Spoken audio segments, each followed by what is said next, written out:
everyone, I am Sean and welcome once again to my Horror Corner.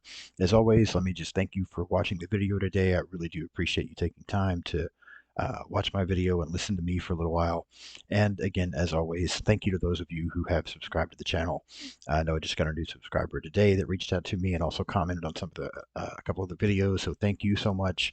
I really do appreciate all the subscribers and helping me try to grow this thing and see what it could become. So thank you so much. I really do appreciate all of that, and I love the likes and the comments, the interaction. So please keep that up. I really do appreciate that. Um, I am recording this on the 27th, Thursday evening.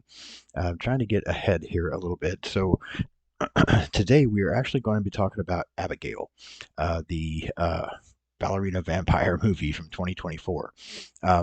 I do plan on, though I mentioned this last episode, I do plan on trying to, over the course of the next month, cover some of the newer things that have been out recently. I've really gotten behind on newer stuff. There's just been a lot going on. I've explained all that. I won't bore you with that again. But yeah, I do plan on. Um, this video will come out on Monday.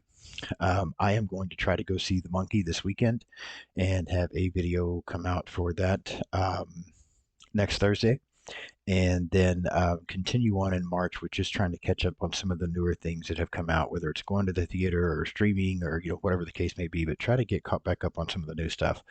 Kind of wanted to give you an idea of some other things that are coming on the channel. Also, next month, I'm going to have some of my friends back on.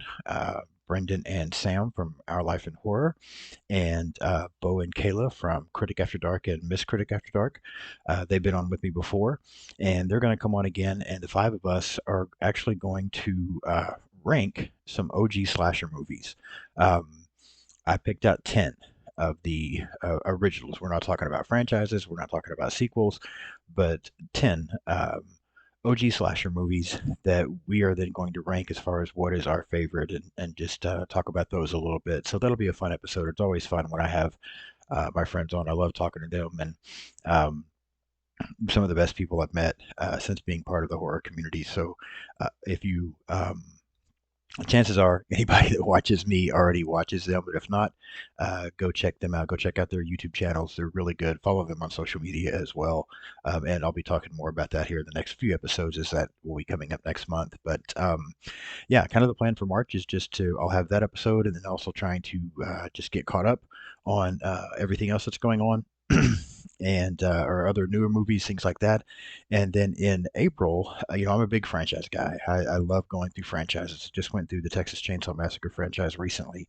Um, Sometime in April, whether beginning, middle, towards the end, I'm not sure yet. Just kind of depends on how much newer stuff I'm able to see before that time comes. But I'm going to start another franchise walkthrough. I'm going to go through the Halloween franchise, and I'm really looking forward to doing that one. I'm a huge Michael Myers guy, and like a lot of the Halloween movies, so I'm really looking forward to going through um, that franchise, watching all of those, doing episodes on each one of those. I also do plan on having an episode come out very soon on Carrie. Um, I'm a big Stephen King guy. I like a lot of his books. I've seen a lot of his movies as well. Um, and I'm kind of looking forward into going through some of those. I'm currently reading Carrie. Now, I've been reading it for a while, and normally I read much faster than what I've done with this book. But it feels like every time I sit down and get ready to start reading, something happens, like something keeps going on. And so um, the process got slowed down, but I'm going to try to pick up on that as well here in the next few days and get that book finished and do an episode of that. And then just periodically mix in with my slashers and newer things and something like that, something from Stephen King. I also have one more thing I'm going to be doing in the near future. And, I don't know what everybody will think about this based on what it is, but I'm looking forward to it. I am a huge fan, or was a huge fan, however you want to say it, of The Walking Dead. That is probably my favorite television show ever. I absolutely loved it. I know a lot of people got tired of it, um, and now we've had spin-offs and things like that. I never did get tired of it. I hated it when it came to an end, to be honest with you. I've enjoyed a lot of the spin-off stuff, and so while I'm not going to do all of those seasons consecutively, I am from time to time going to drop an episode where I just review a season of The Walking Dead. And as I get through that, probably include Fear the Walking Dead, and then, of course, the Daryl Dixon spinoff, Bed City, uh, um, the spinoff with Rick and Michonne, just include all of those until I get through everything. Now, like I said, that won't be consecutive like what I did with Texas Chainsaw or what I'm going to do with Halloween, but I will just periodically have some episodes on seasons of The Walking Dead just because I love the show so much and I'm really looking forward to going back and watching all of it from beginning to end again. So that's some stuff we have coming. One more thing before we get into Abigail today. Um, is I wanted to show a couple of other things that recently picked up. Again, these were also gifts. Last episode I was able to show um, a Leatherface figure and a Jigsaw figure that were given to me as a gift. I also was given these things at the same time, but I wanted to spread it out a little bit. Um, but these are very cool, and I think they're fitting with us talking about Abigail and a little bit of a tie there to the Universal Monsters. So these were also given to me because I'm also a huge fan of the Universal Monsters. I love the original Dracula, Frankenstein, Wolfman, the Invisible Man, Creature from the Black Lagoon. I love all that stuff. And we'll probably do episodes on some of that. I did those previously on my other YouTube channel that I used to have. I'll probably pick back up and throw those in occasionally once in a while too, just because I love those movies and love talking about those movies. But I was given this. So this is a try to hold it where the light's not glaring terribly, but this Wolfman mask thing from Bright Rags, I thought it was really cool. I wish I could give you a better view of it without the glare being on it, but that's just kind of the way it's happening. But I really liked this. I thought it was very cool, and also was given this one of Frankenstein. And again, I'm a huge fan of the original Frankenstein movie, so I thought these were really cool and glad to add them to my collection. I'm slowly starting to build up some stuff where the Universal monsters are concerned, and yeah, anything I get from them is always nice additions, in my opinion. So I thought these were really cool. I just wanted to show you those as well. Um, all right, enough of the preliminary stuff. We will get into and talk about Abigail. Now, again, I realize this movie's a year old, a little over a year old, or somewhere right around there. So I'm sure everybody has probably seen this one. But this was one of my favorite movies that came out last year. When I did a ranking for my favorite movies of 2024, this one, I believe I had it number two. So that's already giving you a little bit of a spoiler on my thoughts on this movie. But let's talk about Abigail and let me give you a brief synopsis of the film. So, a group of would be criminals kidnap the 12-year-old daughter of a powerful underworld figure. Holding her for ransom in an isolated mansion, their plan starts to unravel when they discover that their young captive is actually a bloodthirsty vampire. Abigail was released on April 7th, 2024 at the Overlook Film Festival, and then on April 19th, 2024 here in the United States. The film was directed by Matt Bettinelli Olpen, I believe is how you say that. Written by Stephen Shields and Gary Busick. Produced by William Sherrick, James Vanderbilt, Paul Neinstein, Trip Vinson, and Chad Balea. Cinematography done by Aaron Morton, edited by Michael P. Shaver, music by Brian Taylor. Production companies were Project X Entertainment, Vision Films, and Radio Silence Productions. It was distributed by Universal Pictures, a runtime of 109 minutes, a budget of $28 million, box office of $42.8 million. With a budget that high, that's not an impressive box office number at all. However, the Rotten Tomatoes score is 83% from critics and an 84% from the audience. So, uh, very well received movie. And I really feel like what happened with this film is that for whatever reason, people weren't going to the theater to see it. I don't know if people just weren't liking the trailer. Um, what maybe there were other things going on at the same time. I don't remember what else was coming out when this came out. I did go see this in the theater when it first came out. I really thought the trailer looked really good and was very excited to go see this one.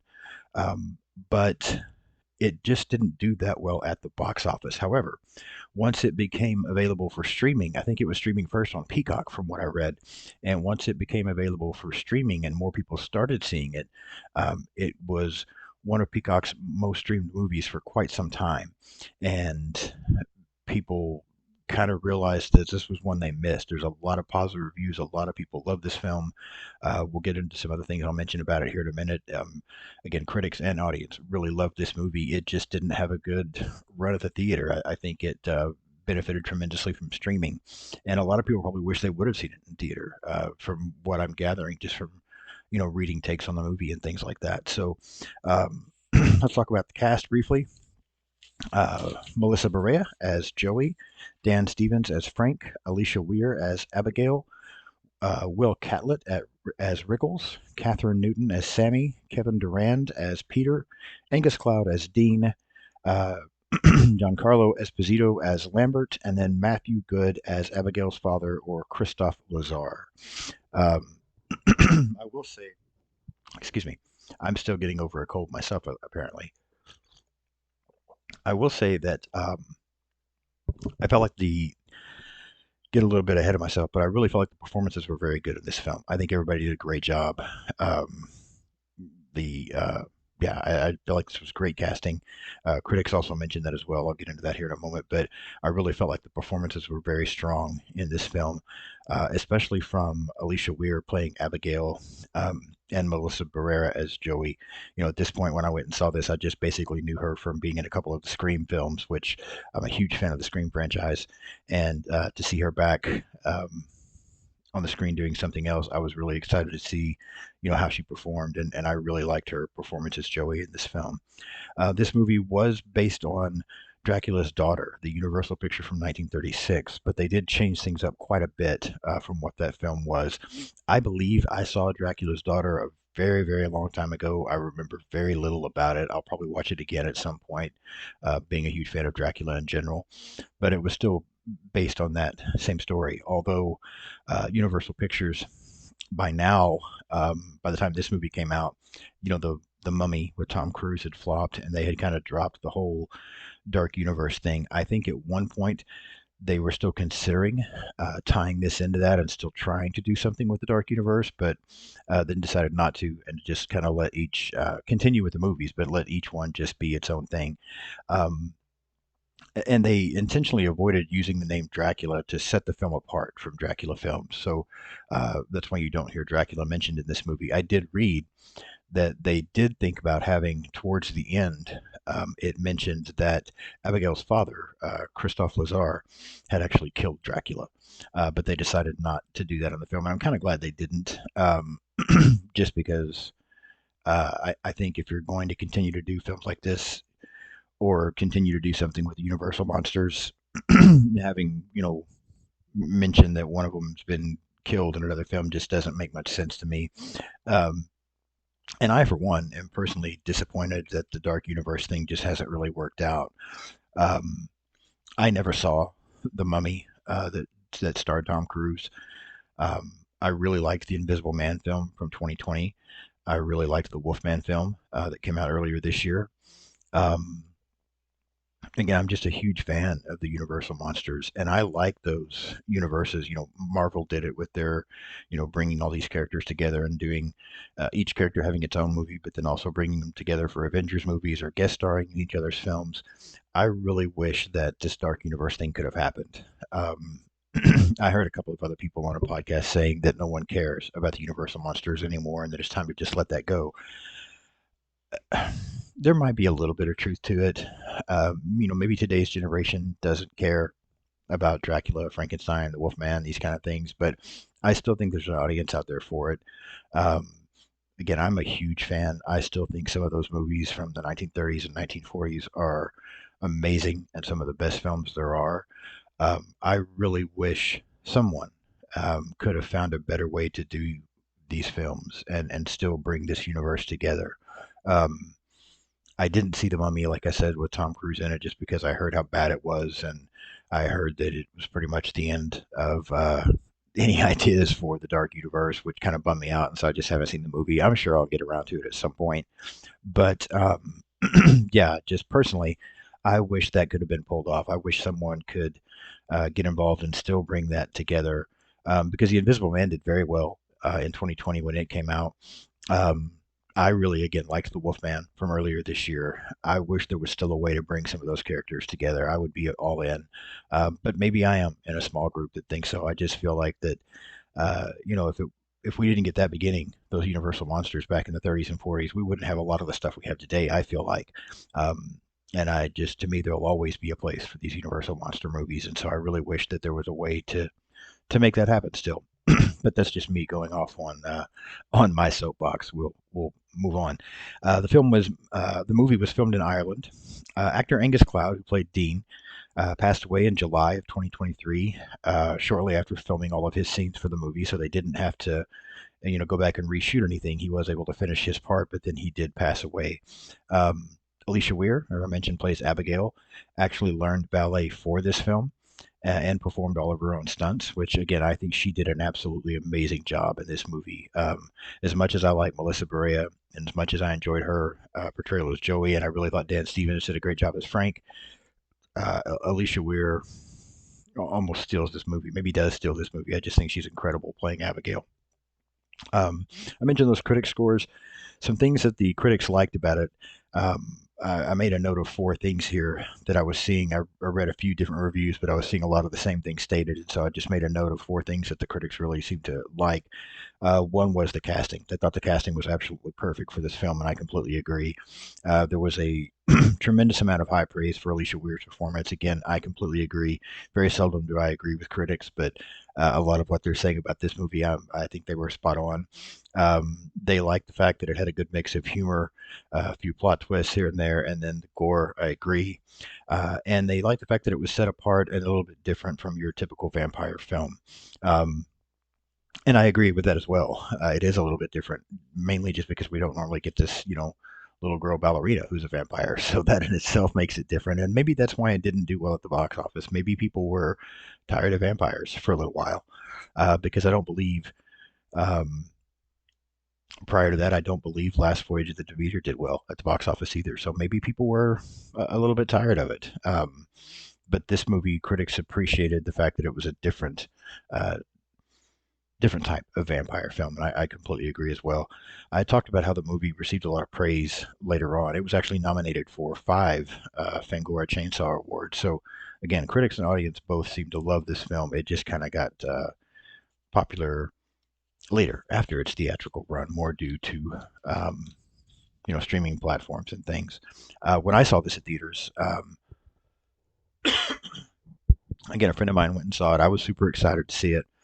My friend really didn't know much about it. They may have seen one preview just because I showed it to them, but I was very excited to see it.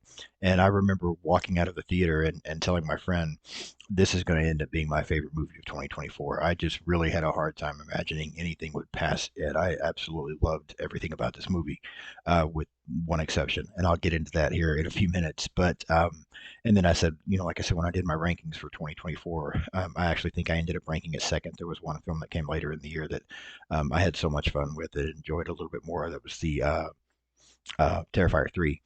Was really the only thing from 2024 that I thought was better than Abigail.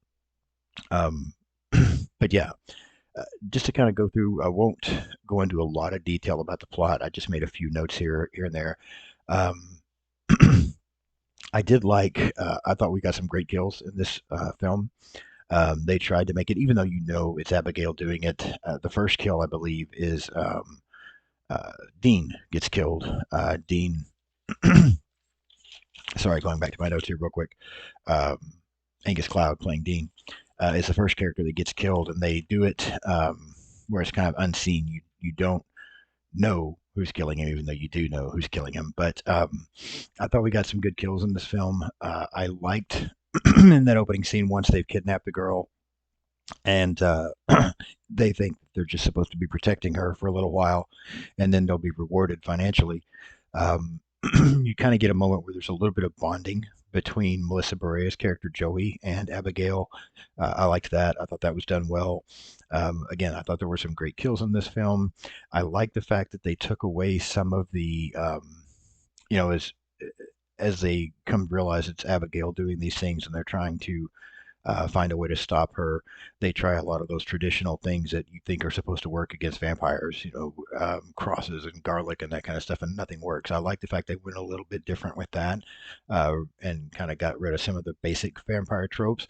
Normally, I'm big on tradition. And want those things to always be part of it, but I did like the fact that these people are looking this as like they know vampires from movies, and this is what works in the movies, but it's not working. I just kind of like the way they did that.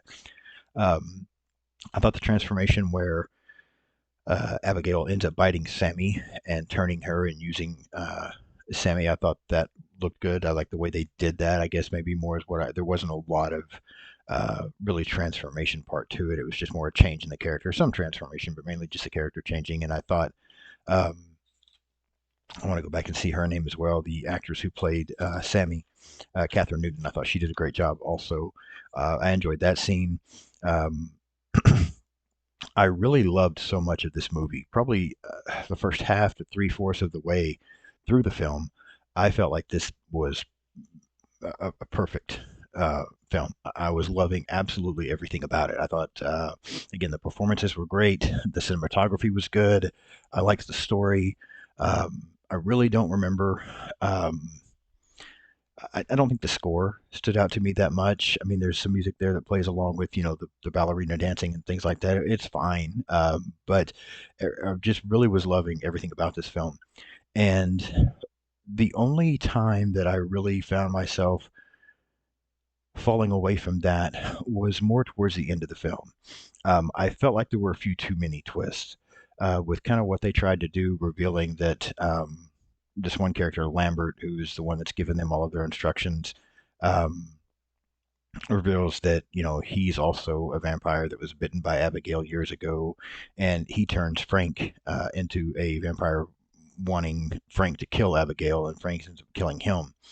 Um, you get some twist there when you get some information about Abigail's father, Frank, who again he's turned so that he can kill Abigail, but he ends up killing Lambert, and yet then he attacks Joey, wanting Joey to help him kill Abigail. There was just almost a little bit too many twists, in my opinion, and some of it started to not make so much sense. I mean, like if you want Abigail dead, then why not just do what you were created to do? Why did you have to kill the other guy first? I felt like they tried to maybe bring a little bit too much into the end.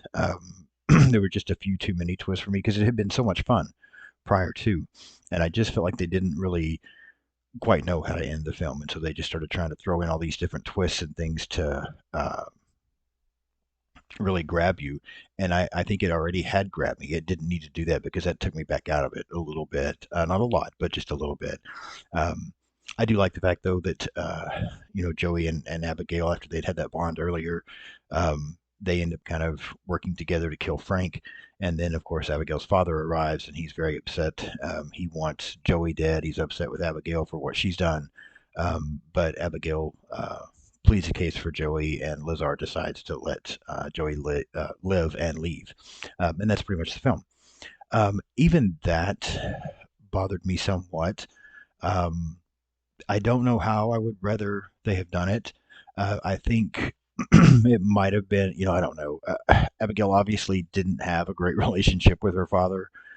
It almost seemed like you know, she was doing all these things trying to impress her father.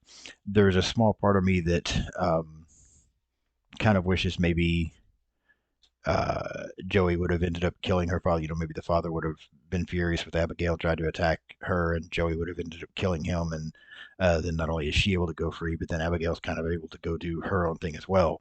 Um, I think that might would have made it a little better for the ending. I'm not sure. Again, I just felt like there were a few too many twists and a few too many things brought in there.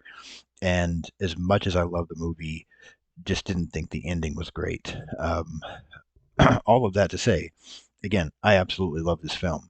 I think on my rating scale of 1 to 5, I would rank Abigail 4.5. I think had there not been that stuff at the end that I was talking about, where they started trying to throw in all these different twists and do these different things, and maybe the ending been, just landed a little bit better, I would have given this movie a 5 out of 5.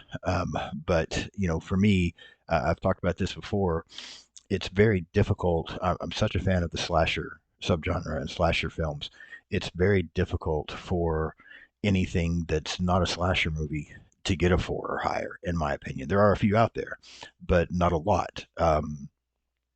I, you know, Recently I did rate Nosferatu and The Wolfman both very high. But again, I've also expressed my love of Universal monster movies, so maybe that's there. And I even got told by a friend that I was unfair to Longlegs, that it deserved a much better rating than I gave it.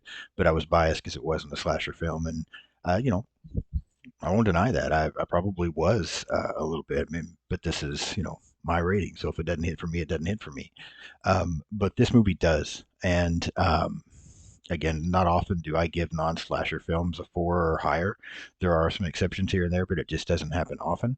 But this one is one of those. Again, 4.5 out of 5 for me. So close to going ahead and giving it that 5. I just thought the end got a little bit chaotic, but other than that, I really enjoyed everything about this film. I don't own it yet. I don't know why. I just realized in the last couple of days that I don't own this film.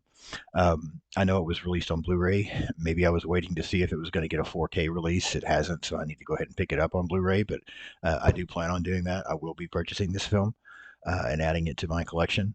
Um, Again, it was my second favorite movie that came out last year, and yeah, if you haven't seen it, I highly recommend it. If you have seen it, I want to know your thoughts. So leave me some comments. Like the video today. Let me know what you think about Abigail. Do you agree with it? Did you like it as much as I did? Did you have other problems with it? Yeah, let me know your thoughts. And again, if you haven't subscribed to the channel, please do so. Um, I do this just because it's fun, but seeing other people subscribe and comment and interact, that does help. It does encourage me to keep going, and I do appreciate all that interaction so much. Find me on social media. I do try to follow back as much as possible. I am on Blue Sky. I'm on Instagram. I am on TikTok. I am on X, used to be Twitter. I'm on Letterbox. Everything except for X and Letterbox, you can just look up Sean's Horror Corner. That's how you can find me. Those two, it is just my Horror Corner because Sean's Horror Corner is too many characters apparently, and so I had to find a way to shrink it down a little bit. But find me on social media.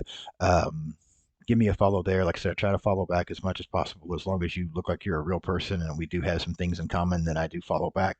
And yeah, thank you so much. I'm going to try to get ready this weekend to go see The Monkey, and I'll have an episode of that coming out next week. And then from there, I'll see if I can't catch up on some other new stuff and get episodes out on that to you before um, we get into Halloween here in a couple of months and that franchise. So, again, thank you all so much, and I will see you soon.